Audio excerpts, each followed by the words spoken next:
Good day po mga kaaswang, bago natin simulan ng kwentong ito. Naalala niyo ba to? Sino nakabasa nito?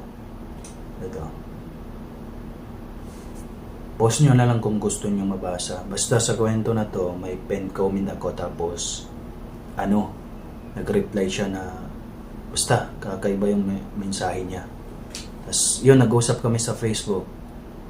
Ngayon, gusto ko siya, kahit di pa maayos masyado yung kwento, gusto ko na agad ikwento para sa kanya. Tapos dadagdagan ko na lang ng 2 kwento na galing din sa Facebook din na sinend sa atin. Bali, marami kasi naka-line up sa writer ko eh.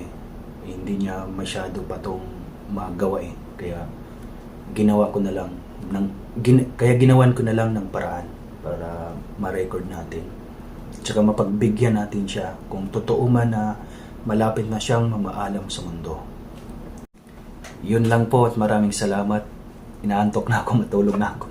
Hindi, joke lang. Mag-umpisa na tayo. Hello po. Ako nga po pala yung nag-comment doon sa bago niyong upload na istorya. Pasensya na po kung hindi kaaya-aya ang aking sinabi roon. Nais ko rin po sanang maglahad ng kwentong kababalaghan tungkol sa aking buhay. Yun ay kung ako'y inyong pahintulutan. Ako nga pala si Vea. Palayaw ko po yan. 4 kaming magkakapatid pero yung panganay ay kapatid lang po namin sa ina. Ako ang bunso sa aming 4. Pero ako rin po yung pinakawerdo sa aming magkakapatid.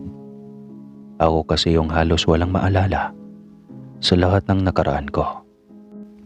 Kahit na sinasabi pa nila na ganito ang ginawa mo noon, ito yung nangyari sa iyo noon. Lahat talaga ay burado. Sinubukan ko namang tanungin ang nanay ko kung bakit ganon. Pero ang sabi niya lang ay, "Anak, nung bata ka pa ay nauntog sa isang semento yung ulo mo. Kaya siguro wala kang gaanong maalala." Pero napaka-imposible naman nun. Kasi halos lahat ng check-up ko ay tungkol lang sa ubo, anemic, leukemia, at iba pa. Yun ang alam ko dahil sa lahat ng check-up ko talaga ay kasama ko ang stepfather ko. At wala naman daw siyang natatandaan na naospital ako dahil sa pagbagok ng ulo ko sa semento. Hindi ko alam kung sino nga ba ang nagsasabi ng totoo dahil medyo nakakalito. Not until may mga kaunting naalala ako sa nakaraan ko. Bata pa ako nito. Nasa 5 o 6 na taong gulang. Masakit ang ngipin ko ng sobra nun, kaya iyak ako ng iyak. At hindi ako makapagsalita ng maayos. Ang kasama ko lang nun ay ang pinsan kong si Yan. Palayaw niya, pero hindi niya tunay na pangalan. Habang nakaupo ako sa sofa, ay bigla akong napatingin sa bintana dahil may nakita akong anino. Pagkatingin ko, ay isang babae ang bumungad sa akin na laylay ang balat at duguan ang kanyang ulo. Nanigas ako sa aking kinaupuan at halos hindi ko na rin maramdaman ang sakit ng ngipin ko dahil sa nakita ko. Nakatitig lang kami sa isa't isa na para bang may eye contest na nagaganap. "Hoy, ayos ka lang?" Biglang sita sa akin ni Yan. Kaya bumalik ako sa realidad at tumingin ako sa kanya habang umiiyak. "Yan kasi kain ka pa ng kain ng candy, ayan tuloy sumasakit ang ngipin mo." Sermon ito sa akin. Pero tumingin ulit ako sa bintana at nakita kong wala na yung babae. Tinuro ko yung bintana na siyang sinunda naman ang tingin ni Yan. Yung babae." Nauutal ko pang sabi at dahil na rin nararamdaman ko ang sakit ng ngipin ko. Agad akong tumayo at nagsipilyo. Sa awa ng Diyos ay humupa naman ang sakit ng ngipin ko kaya bumalik na ako sa upuan ko. "Anyari sa'yo?" Tanong ni Yan sa akin. "Wala, may nakita lang akong kakaiba," sabi ko sa kanya. Ayokong sabihin sa kanya yung nakita ko dahil baka matakot siya. Alam ko kasing matatakotin si Yan kahit pa mahilig siyang manood o makikinig ng mga horror story. Makalipas yata ang ilang taon, nagsimula na naman ako makakita ng iba't ibang multo. Pero tumigil ang iyon ng isang beses ay may nakita akong mas kakaiba pa sa multo. "Prayer meeting na naman," biglang sabi ni Yan. "Bakit ka pa kasi sumali kung hindi mo alam magdasal?" Biro kong sabi at tinignan niya naman ako ng masama. Natawa na lang ako. Mahigit kalahating oras din ang naging prayer meeting namin. Pero nung patapos na ay tumingin ako sa bintana kung saan malapit ang pinto.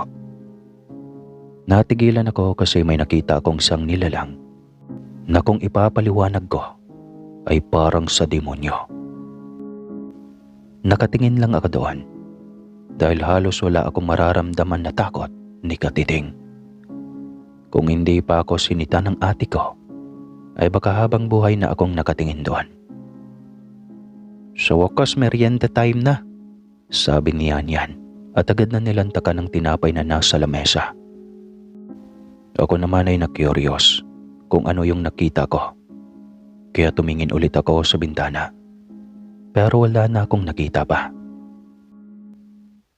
Pagkadismaya ang nararamdaman ko ng mga oras na yun, kuya, nang hindi ko makita yung nakita ko kanina. Kuya na lang po ang itatawag ko sa inyo dahil mukhang hindi naman kayo katandaan. Hindi pa naman ako matanda. 37 pa lang. Since tapos na rin naman ang prayer meeting ay sinubukan kong lumabas at nagbabaka sakaling makita ko ulit iyon. Pero tanging madilim na paligid lang ang sumalubong sa akin nang lumabas ako. Doon na nagsimula ang lahat para sa akin dahil ilang buwang makalipas noon ay nabangga ako ng isang motorsiklo na siyang nagpatilapon sa akin. "Bata, ayos ka lang?"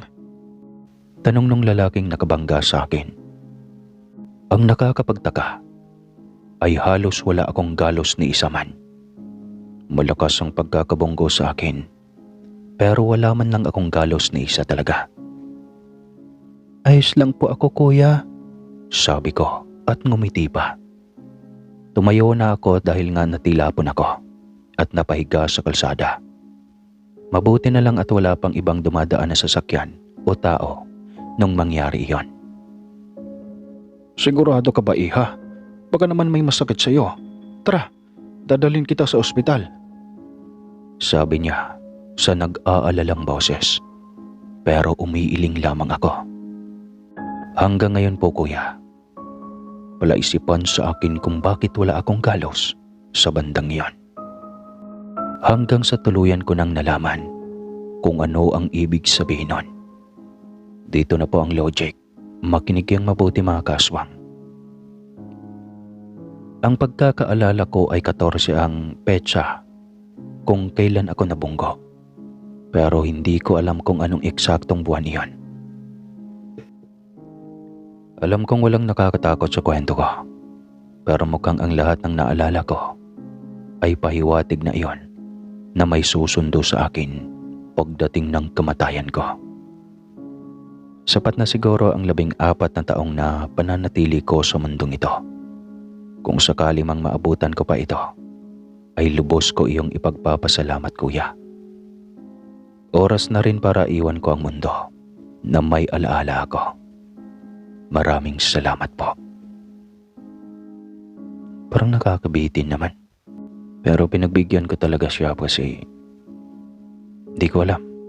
Basta iba yung kutob ko. Hello po sa lahat. Ako nga pala si Bea.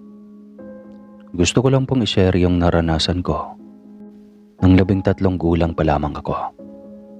Sana po ma-share niyo ang kwento ko. Nagsimula po ito nang naghiwalay yung parents ko.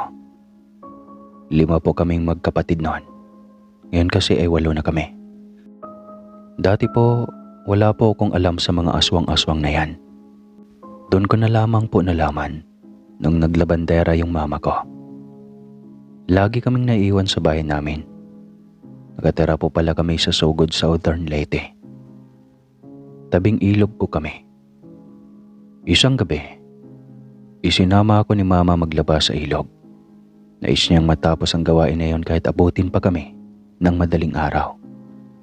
Gawa ng may trabaho pa si Mama kinabukasan sa karinderya. Subalit ang gabi na yon, sobra akong antok at nagdahilan pa ako na ipasok ako sa paaralan kinabukasan. Pero nagalit lang si Mama sa akin at kung ano-ano na ang pinagsasabi. Kaya naman kahit naantok na ako, sinamahan ko pa din na magbanlaw ng damit si Mama. Kaya naman dali-dali na kaming umalis. Oo nga pala, Sir Casper. Kapag papunta ka pala sa ilog na yon, ay marami kang madadaanan ng mga malalaking puno. Partikular na ang puno ng mga akasya na sobrang naglalakihan. So ayun na nga po. Pagkarating namin sa bandang ilog, may napansin akong tao sa may bato. Akala ko yung kapitbahay lang namin at dumumi lang sa ilog. Kasi doon po talaga kadalasan ang mga kapitbahay naming naglalabas ng sama ng loob sa ilog na yon. Pero magkagayon pa man ay binaliwala ko na lang iyon. Hanggang sa hindi nagtagal, nagulat na lang ako. Kasi parang tumawid siya sa may sapa, pero hindi siya nakalubog. Para bang lumalakad lang siya sa ibabaw ng tubig. Subalit hindi ko pa rin yon pinagtuunan ng pansin. Gawa ng antok na ako. At tinulungan ko na nga yung mama ko na magbanlaw ng mga labahin namin. Maya-maya pa, nagulat na lang ako nang may biglang huminga ng malalim sa may malaking bato, kung saan nakapatong yung flashlight na dala-dala namin kanina. Ma, umuwi na lang tayo. Wika ko pa kay Mama nun. Anong umuwi? Dapat nga kahit gabi magdubli kayod tayo. Kasi ang dami-daming gastusin natin. Ikaw naman. Sagot naman ni Mama sa akin na may halong inis. Di ko na lang inimik si Mama. Gawa ng natatakot ako kay Mama. Lalo na kapag naiinis siya. Hanggang sa hindi nagtagal ay bigla na lamang may sumitsit mula sa kung saan. Ma, narinig mo ba yun? Parang may sumisitsit. Tanong ko kay Mama sa kinakabahang boses. Ay, baka nang tetrip lang yon. Huwag mo na lang pansinin iyon. Tugon niya lang sa akin. Sobra na akong kinabahan ng mga oras na yon. Pero sa paglipas ng ilang minuto, salamat sa Diyos ay natapos rin kaming magbanlaw. Nakauwi kami noon ng matiwasay. Pagkatapos ay sinampay na namin ang mga binanlawang damit. Habang nagsasampay ako, ay may napansin akong aso na hindi naman sa amin. Ma, kaninong aso po iyan? Tanong ko kay Mama. Bilisan mo na dyan.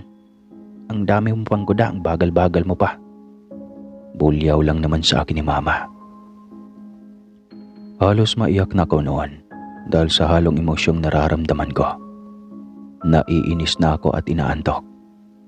Pero wala akong magawa dahil takot ako kay Mama. Kaya tinulungan ko pa din siya. Nang natapos na naming sinampay ang lahat ng unang nilaban, ay nagtungo ulit kami sa ilog para banlawan ang natitira pang isang basket. Pagkarating doon, "Diyan ka na lang sa bato. Ako na ang magbabanlaw. Hawakan mo na lang yung flashlight," sabi ni Mama pagkarating namin roon. Sinunod ko naman ang gusto niya. Makalipas lang siguro ang mga 5 minuto ay hindi ko napigilan ang antok ko. Kaya nakatulog ako ng tuluyan. Noong nasa kasarapan ako ng tulog, ay bigla akong nanaginip. Pero hindi ko na yun maalala yung panaginip na yun. Hanggang sa naalimpungatan ako kasi may gumising sa akin ng hindi ko kilalang tao. Gumising ka na at umuwi ka na. Wika ng sino man. Hanggang sa tumayo ako at nagulat ako kasi wala na si Mama sa paligid. Pati yung flashlight ay wala rin. Napatingala ako sa kalangitan hanggang sa parang may nakita akong parang pumuputok na bituin. Hindi ko alam kung nagaganap ba iyon ng totoo o ilusyon ko lamang. Sinabi ko pa nga sa sarili ko noon na baka ginto yung sumabog na yon at hahanapin ko na lang iyon kinabukasan. At iyon na nga, nagpasya na lang akong umuwing mag-isa. Sa kalagitnaan ng paglalakad ko ay may naririnig akong parang hinihika. Nakakaramdam ako ng kaba noon, kaya ang ginawa ko na lang ay tumakbo ako nang may kasamang pagtalon-talon. Sinamahan ko pa ng pagkanta ng Dadalhin Kita sa Aking Palasyo, na noong mga panahong iyon ay popular itong musika na ito. Nang nasa banda na ako ng puno ng akasya, nagulat ako kasi parang lumilipad yung buhok ko sa likod. Parang wala akong marinig na kahit ano at bigla akong inantok. Hanggang sa lalo pa akong kinalibutan at halos lahat ng buong balahibo ko sa katawan ay nagsitayuan. Nakaramdam talaga ako ng antok nito. Subalit napalingon ako at pagkalingon ko ay may tumama na kamay sa pisngi ko. Nagulat ako kasi mabalahibo iyon. Dito ay nagtititili ako dahil sa takot. Mabuti na lamang sakto ding dumating ang mama ko para sunduin niya sana ako. At nagdala pa siya ng pamalo para sa akin kasi nipipikon siya sa akin at galit na galit pa. May dalang flashlight noon si mama. At noong itinutok niya sa akin ang ilaw na iyon, bigla na lamang siyang may nakita at napasigaw na humihingi ng tulong. Mabuti na lamang ay narinig ito ng stepfather ko, na noong mga panahong iyon ay manliligaw pa lang kay mama. Kaya naman ay nakahingi kami ng tulong mula sa kanya. Tumakbo nga siya papunta sa akin at may daladalang kawayan na matulis. Natamaan pa nga daw niya sa balikat yung nasabing nilalang. Bigla na lang itong nagtatatakbo at bagya naman akong napalingon sa nilalang na iyon. At napansin ko lang ay mahaba at matulis ang tenga nito. Noong mga panahong iyon ay wala pa sa isip ko kung ano iyong nakita ko. Yung mama ko naman ay iyak ng iyak at binuhat nga ako nito. Humingi pa nga siya ng tawad sa akin noon dahil sa pag-iwan niya sa akin sa ilog. Ma, ano po ba iyon? Tanong ko kay mama na ang tinutukoy ko ay ang nilalang. Akmang sasagot na sana ang stepfather ko, pero bigla siyang pinatigil ni mama sa pagsasalita. Sabay sinyas na para bang huwag nang ipaalam sa akin. Hanggang sa naramdaman ko yung hapde sa may bandang balikat ko at nung tignan ko ito. Alam ma, may sugat ako. Agad na nga kaming umuwi sa bahay at pagkarating, nilagyan niya ng bawang at nagsuhistyo naman ang stepfather ko. Nadalhin na lang ako sa albularyo bukas. Kinabukasan nga, dinala nila ako sa albularyo. Pero yung albularyo na yun ay hindi siya pang malakasan. Kumbaga, nanggagamot lang ng pilay at sa mga bata. Basta, simple lang. Hindi na din nila ako dinala nila mama sa pangmalakasan ng mga albularyo. Gawa ng kampante sila na magiging okay din ako. Subalit sa paglipas ng 2 araw nun, ay nilagnat ako ng sobra. Di ako makakain at umiitim yung sugat ko na nagtutubig. Tapos nananaginip ako na magkasama kami ng kapitbahay namin. Natawagin na lang natin sa palayo na Fernanda. Nanay, saan po tayo pupunta? Sabi ko sa kanya sa panaginip ko. Nanay po kasi ang tawag ko doon. Hanggang sa ginising ako ni mama kasi umuungol na nga ako nung sumapit ang 8:00 hanggang 9:00 ng gabi. Pagdilat ko, may naririnig akong tawa at ayaw kong marinig kaya tinulak ko yung mama ko at pinatigil ko siyang magsalita. Maya-maya pa ay umitim ang paligid ko. Nagising na lamang ako na nasa tubig na ako. Yun pala ay kinumbulsyon na ako that time. Hindi ko alam na dinala na ako sa ospital at pinagtutulungan na ng mga doktor at wala naman silang nakikitang sakit. Binigyan lang daw ako ng reseta. Kaya inuwi ako ni mama at dinala doon sa lugar ng bundok para ipagamot sa magaling na albularyo. Doon na nga nalaman na nalagyan pala ng laway ng aswang yung sugat ko. At lapitin daw talaga ako ng mga aswang at kung ano-ano pa. Binigyan niya ako ng tali sa may tiyan ko at ginising na ako. Pagkagising ko ay medyo gumaan na po yung pagkaramdam ko nun. Sabi ng albularyo na ilayo na daw ako sa lugar na yon para di na ako masundan.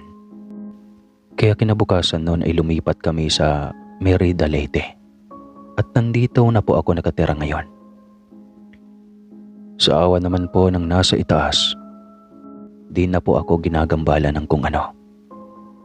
Dito na po magtatapos yung istorya ko. Maraming salamat po sa iyo, Sir Casper. God bless po at ingat palagi, mga kaswang. Magandang araw o gabi sa iyo, Sir Casper, at sa lahat ng taga-subaybay sa inyong channel. Isa na ako doon sa YouTube. Matagal ko na rin gustong i-share ang naging karanasan ko, kagaya ng mga nagpapadala sa inyo. At ngayon, nabigyan ko na rin ng oras para maisalaysay at maipadala sa iyo, Sir Casper. Dahil alam kong magaling at mabibigyan niyo ng buhay ang naging karanasan ko sa mga aswang. Noong pinagbubuntis ko pa lamang ang aking bunso, bali pangalawang anak. Ako po pala si Len. Yan ang tawag sa akin ng mga nakakakilala sa akin. At isa po akong single mom sa panganay kong anak. Dahil sa hindi kami nagkasundo ng mga magulang ng aking live-in partner noon sa Maynila. Kaya umuwi ako sa probinsya ng best friend ko para doon ipanganak ang aking panganay at doon ko rin nakilala ang tumanggap at nagpapahalaga sa akin at sa panganay kong anak. 16 na taong gulang po ako at 35 naman ang aking karamay sa buhay nang magsama kami. At sa kanya ko naramdaman ang totoong pagmamahal sa buong buhay ko. Dahil nga lumaki naman akong walang mga magulang. Anyway, after 4 months naming magkalibin ay nabuntis ako sa pangalawa kong anak. Tumira kami kasama ng lola niyang 94 years old at tiyahin niyang 62 years old na matandang dalaga. Siya na lang din kasi ang maaasahan ng dalawang matanda sa bahay. Hanggang sa umabot na ang trimester ang pagbubuntis ko. Bali mga 7 months. Nang magsimula akong makaramdam ng kakaiba tuwing gabi. May usap-usapan sa baryo nila na may matandang aswang. Pero hindi naman ako naniniwala. Dahil hindi ko naman nakikita ng personal ang matandang sinasabi nila na nang aaswang mismo sa probinsya na yon. 6:00 pa lang ay naghahaponan na ang mga tao doon. Pagkatapos ay pahinga ng konti sa may balkonahe. At saka matutulog na. Dahil maaga ding nagigising para simulan na naman ang trabaho sa araw-araw. Pagkatapos nga naming maghapunan noon ay lumabas kami ng balkonahe para maupo at magpahangin, kwentuhan ng konti at ang panganay kong anak noon ay gustong-gustong maglaro sa balkonahe dahil malaking bahay at malawak siyang nakakapaglaro doon. Nakaupo lang mang ako sa may maliit na kama habang pinapanood ang anak kong naglalaro at tumatakbo-takbo pa hawak ang laruan niyang sasakyan. Nang bigla akong makaramdam ng kakaiba na parang may nakatingin sa amin. Inikot ko ang paningin ko sa bakuran namin pero wala naman akong makita. Kaya hinayaan ko na lang hanggang sa biglang humangin ng malakas na parang uulan at may bagyo. Kinilabutan ako bigla at saka tumayo ako at hinila ang anak ko papasok ng bahay at saka isinarado ang pinto. Nagulat pa ang partner ko noon dahil pabagsak kong isinara ang pinto at baka daw magising ang dalawang matanda. Sinabi ko naman sa kanyang may aswang kasi sa labas. Sabay tawa dahil pabiro ko lang namang sinabi iyon. At sumagot naman ang partner kong maaga naman daw atang dumalaw ang kaibigan niya. Dahil kapag nga nagbabanyo siya para magbawas, ay yung banyo ay nasa labas ng bahay. At yun ang nakasanayan niya. Ayaw niyang magbanyo sa loob ng bahay dahil matagal daw siyang nakakabawas. Ang partner ko kasi, Sir Casper, lapitin ng aswang at kamuntikan na nga daw siyang makuha noon dahil sinundan siya ng isang inahing manok na pababa sa may niyugan sa labas ng bakuran ng pagmamay-ari ng tiyahin niya rin. At kung hindi daw siya tinawag ng matandang dalagang tiyahin niya, ay malamang naging biktima din siya. Balik tayo sa kasalukuyang kwento ko. Nung gabing yun nga ay pahiga na kami at matutulog na. At nag-umpisa na rin kami makarinig ng huni ng ibon at wakwak. Minsan may huni pa ng itik na ewan. Wala naman kaming alagang pato. Nag-iingay na din ng dalawang malalaking tuko na nasa loob ng banyo. Na madalas nakatambay tapos nakaamoy ako ng tiyanggaw. At nakaramdam ako ng balisa na parang walang hangin sa loob ng bahay. Habang ang panganay kong anak na 4 years old noon ay mahimbing na natutulog katabi ko. Ang partner ko naman ay nakaramdam na rin ng balisa at nagpapawis. Kahit 2 electric fan na namin ang naka-on. Kaya nagsabi siyang sa balkonahe daw muna siya magpapahangin. At tumangulang ako. Kaya bumangon na siya at lumabas ng pintuan habang ako ay nagpapaypay. Kahit nakaandar naman ang electric fan noon. Hanggang sa pawala na ang ulirat ko, ay napatingin ako sa may kesame at may nakita akong bilog na kulay pula. Kumurap-kurap ako at tinitigan ko yung mabuti. Pero may humilas sa akin na ipikit ang mga mata ko. Pero pinipilit kong gumalaw at bamangon sana ako para lapitan ang asawa ko na nasa labas at sabihin sa kanya. Pero hindi ako makakilos at ang bigat ng katawan ko. Kaya ang ginawa ko na lang ay pumikit at nag-umpisang magdasal ng Ama namin at ng Hail Mary. Hanggang sa nakatulog ako ng tuluyan, Sir Casper. Kinaumagahan ay nawala sa isip kong itanong sa partner ko kung anong oras siya pumasok kagabi at yung tungkol sa napansin ko sa bubong. Hanggang sa isang gabi ulit, 6:00. Pagkatapos naming maghapunan, nakaupo kami sa may sala nang bigla na namang humangin ng napakalakas at ang lamig. Kaya sabi ng lola ng partner ko, isara na ang pintuan at lagyan ng trangka ang mga bintana dahil may bisita na naman daw kami. Tumawa pa ang partner ko at sinabi pang baka gusto mabulgar ang katauhan kaya pabalik-balik dito. Ako naman ay binuhat ko ng panganay kong natutulog sa may duyan para ilipat sa kwarto. At matutulog na din ako habang ang asawa ko ay nasa sala at nanonood ng TV. Nakahiga na ako nang makaramdam ako ng parang may nakatingin sa akin. Inikot ko ng tingin ang buong kwarto namin. Pati na rin ang bubong kung saan ko nakita ang pulang bilog. Pero wala akong nakita. Hanggang sa nanigas bigla ang aking tiyan. At hinimas-himas ko habang pinipikit ang mga mata ko. Hanggang sa nakatulog na ako. Madaling araw nang magising ako at parang may nakadagan sa akin. Hindi ako makakilos at kahit anong gawin kong tawag sa partner ko na nasa tabi ko lang ay hindi siya nagigising. Dahil wala namang boses na lumalabas sa bibig ko. Ramdam kong sumasakit na ang lalamunan ko kakasigaw. Pero walang boses na lumalabas sa bibig ko. At ang tanging pag-asa ko na lang ay ang magdasal. Kinalma ko ang sarili ko at agad na pumikit ang tagdasal. Habang nagdadasal ako sa aking isip, ay ramdam kong may lumalaban sa akin at pilit akong dinidistract. Pero nananatili akong kalmado, Sir Casper, at tuloy lang sa pagdasal ng Ama namin at Hail Mary. Hanggang sa naigalaw ko na ang daliri ko sa paa at hiningal akong napaupo sa kama.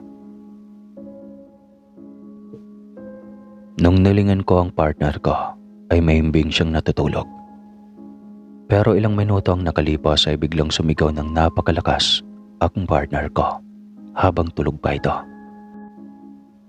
Nagulat naman ako at ang aking panganay ay umiyak. Niyakap ko naman ang anak ko habang ginigising ang partner ko. Lumapit naman ang tiyahin ng partner ko at ginigising siya. Pero hindi siya magising-gising kaya sinipa ko siya sa mukha. Hanggang sa bigla siyang bumangon at tumingin sa may bintana. Tinanong ko siya kung ano ang nangyayari sa kanya at bakit siya sumisigaw. Lumapit ang partner ko sa may bintana at binuksan iyon at sumilip siya sa labas. Tinanong ulit siya ng tiyahin niya kung anong nangyari. Sumagot naman ang partner ko na may sumasakal daw sa kanya na mabalahibong kamay sa may bintana galing. Agad namang pumunta sa kusina si Tia at dumakot ng asin. Pagkabalik ay inihagi sa may bintana at saka isinara ng maayos.